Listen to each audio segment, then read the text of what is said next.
Today I'm announcing the United States. Ja, an vielleicht, das ist eine spannende. Ici, la presse is very, very hard. Europe 1. La revue de presse internationale sur Europe 1. Nous irons ce matin au Maroc et au Brésil. Première étape, l'Italie. Bonjour Antonino Gallofaro. Bonjour. À la une à Rome. Ici, on parle encore des déclarations du Premier ministre Mario Draghi. Vous voulez la paix ou les climatiseurs allumés? C'est sa question. Il journal et en fait son titre. Le quotidien traduit ses paroles prononcées en conférence de presse en ces termes. Ok, l'énergie coûte plus cher, mais nous devons d'abord résoudre un problème plus important. Et voilà que l'Italie, l'un des pays européens les plus dépendants du gaz russe, n'exclut plus un embargo.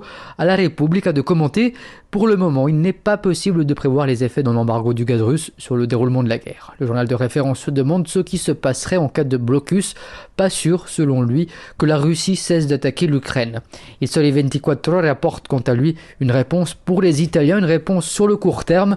Même sans énergie russe, nous sommes couverts jusqu'en octobre. Merci Antonino. Direction maintenant Brasilia. Bonjour Marino Dacher. Bonjour. De quoi parle-t-on au Brésil ce matin? Eh bien de la très forte mobilisation d'au moins 6000 Indiens du Brésil contre le président Bolsonaro. Des milliers d'indigènes reviennent manifester à Brasilia pour mettre la pression sur le Congrès, titre le journal Métropole.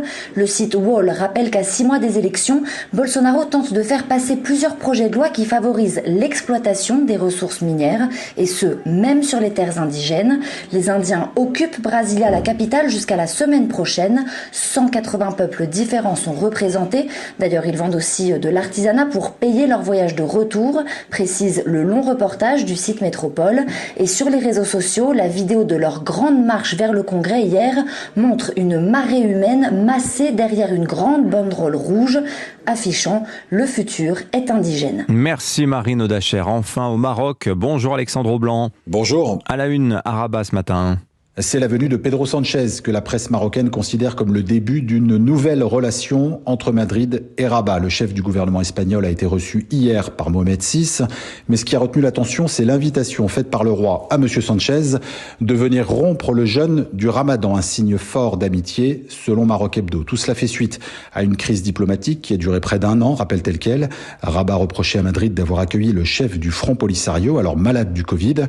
Une brouille qui semble aujourd'hui terminée, d'autant que M. Sanchez a reconnu récemment la proposition marocaine d'autonomie comme, je cite, la plus sérieuse pour résoudre le différend au Sahara occidental, rapporte le desk. Ce qui presse maintenant pour l'économiste, c'est la reprise dès cet été des liaisons maritimes.